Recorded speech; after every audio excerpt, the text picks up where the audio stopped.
ഗാനേഷ് കുമാർ ഇപ്പോൾ ഒരു ഇംപീച്ച്മെന്റ് ഭീഷണിയെ നേരിടുകയാ. ഇലക്ഷൻ കമ്മീഷണർമാരെ മാറ്റാൻ വരെ വഴിയില്ല, ഇംപീച്ച്മെന്റ് മാത്രമേ ഉള്ളൂ. പാർലമെന്റിലെ ഇംപീച്ച്മെന്റ് പ്രമേയം കൊണ്ടുവന്ന് കുറ്റവിചാരണ നടത്തി അദ്ദേഹത്തെ അല്ലെങ്കിൽ ആ സ്ഥാനത്തിരിക്കുന്ന ആളിനെ ഒഴിവാക്കാം.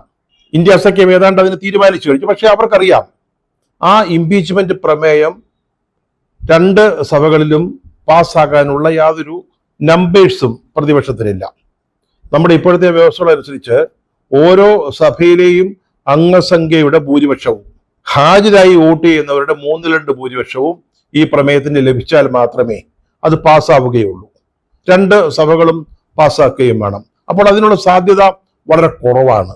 പക്ഷേ ഇതുപോലെ ഭരണഘടനാ സ്ഥാപനങ്ങളിൽ ഇരിക്കുന്ന ഒരു വ്യക്തി ഇംപീച്ച്മെന്റിനെ നേരിടേണ്ടി വരിക എന്ന് പറഞ്ഞാൽ അതൊരു ചെറിയ കാര്യം ആയിരിക്കില്ല. അതിനാണ് ഇപ്പോൾ പ്രതിപക്ഷം ഒരു തീരുമാനം എടുത്തു കഴിഞ്ഞിരിക്കുന്നത്. നേരത്തെ പറഞ്ഞതുപോലെ ബീഹാറിൽ ഇലക്ഷൻ കമ്മീഷന്റെ ഐഡിയോ ആധാർ കാർഡോ സ്വീകരിക്കരുത് എന്നുള്ള നിർദ്ദേശമാണ് അവിടുത്തെ തെരഞ്ഞെടുപ്പ് ഉദ്യോഗസ്ഥന്മാർക്ക് നൽകിയിരുന്നത്. എന്തുകൊണ്ടാണ് ഇലക്ഷൻ കമ്മീഷന്റെ ID സ്വീകരിക്കില്ല എന്ന് പറഞ്ഞത്? കാരണം കഴിഞ്ഞ വർഷം വോട്ട് ചെയ്ത പലരെയും, കഴിഞ്ഞ തെരഞ്ഞെടുപ്പുകളിൽ വോട്ട് ചെയ്തവരെ, അവരിൽ പലരെയും ഈ പട്ടികയിൽ നിന്ന് മാറ്റേണ്ടതുണ്ടായിരുന്നു.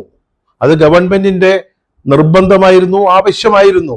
അതുകൊണ്ടാണ് ഈ വോട്ടർ ID പോലും ഒരാളിന്റെ പൗരത്വത്തിന്റെ തെളിവായിട്ട് സ്വീകരിക്കുകയില്ല എന്ന് ചീഫ് ഇലക്ഷൻ കമ്മീഷൻ പറഞ്ഞത്. ഇപ്പൊ അതാ സുപ്രീം കോടതി വിധി വന്നതിനെ തുടർന്ന് ആധാർ കാർഡ് സ്വീകരിക്കാമെന്ന് പറഞ്ഞിരിക്കുകയാണ്. അതനുസരിച്ചുള്ള നിർദ്ദേശങ്ങൾ ഇലക്ഷൻ കമ്മീഷൻ ബീഹാറിലെ ഉദ്യോഗസ്ഥന്മാർക്ക് നൽകി കഴിഞ്ഞു. വാസ്തവത്തിൽ ഇതൊക്കെ ഒരു പരാജയമല്ലേ? ഈ ഇലക്ഷൻ കമ്മീഷൻ ഒപ്പം ചീഫ് ഇലക്ഷൻ കമ്മീഷണർ ഓർക്കേണ്ട ഒരു കാര്യമുണ്ട്. അത്ര വലിയ ഭൂരിപക്ഷമൊന്നും നേടിയല്ല ഈ NDAയും അല്ലെങ്കിൽ BJPയും ഒക്കെ ഈ രാജ്യം ഭരിക്കുന്നത്. BJPക്ക് സ്വന്തമായിട്ട് ഭൂരിപക്ഷമില്ല. TDPയുടെയും JDUവിന്റെയും പിന്തുണ കൊണ്ടാണ് ഭരിക്കുന്നത്. 42.5% മാത്രമാണ് NDAയ്ക്ക് കിട്ടിയ വോട്ട് വിഹിതം എന്ന് പറയുന്നത്. ഇന്ത്യ സഖ്യത്തിനാകട്ടെ 40.6% വോട്ടുകൾ ലഭിച്ചു. ഏതാണ്ടൊക്കെ തുല്യമാണ്. അപ്പൊ താങ്കള് അവിടെ ഇരിക്കുമ്പോൾ, തെരഞ്ഞെടുപ്പുമായി ബന്ധപ്പെട്ട കാര്യങ്ങൾക്ക് മേൽനോട്ടം വഹിച്ചുകൊണ്ടിരിക്കുമ്പോൾ ഈ കണക്കുകൾ മനസ്സിൽ ഓർക്കുന്നത് നന്നായിരിക്കും.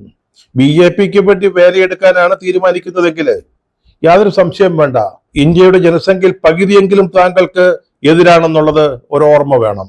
അവരത്രയും വോട്ടുകൾ നടന്നുവെന്ന് വിശ്വസിക്കുന്നവരാണെന്നും ചിന്തിക്കണം. ഇത് BJPക്കാർ മാത്രമുള്ള ഒരു രാജ്യമല്ല. വിവിധ പാർട്ടികളിൽ, അതാ ഞാൻ പറഞ്ഞത്, 40%-ലേറെ ഇന്ത്യ സഖ്യത്തിന് വോട്ട് ലഭിച്ചിട്ടുണ്ട്.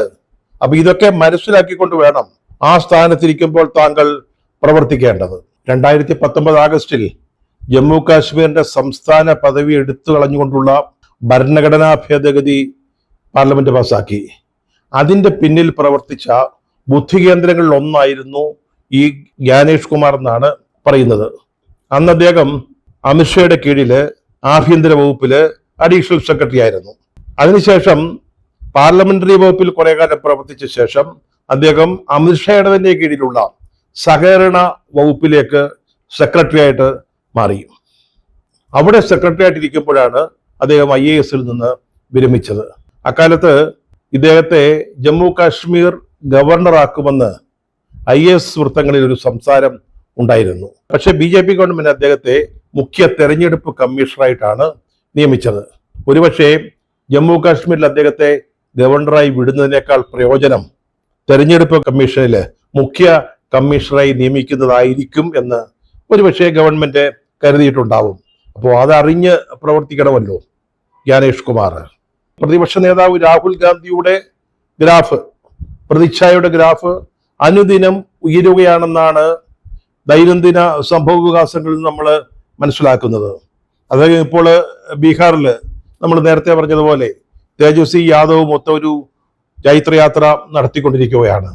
അവര് ഈ യാത്രക്കിടയിൽ വോട്ട് നഷ്ടപ്പെട്ട ആയിരക്കണക്കിന് ആളുകളോട് സംവദിച്ചുകൊണ്ടാണ് മുന്നോട്ട് നീങ്ങുന്നത്.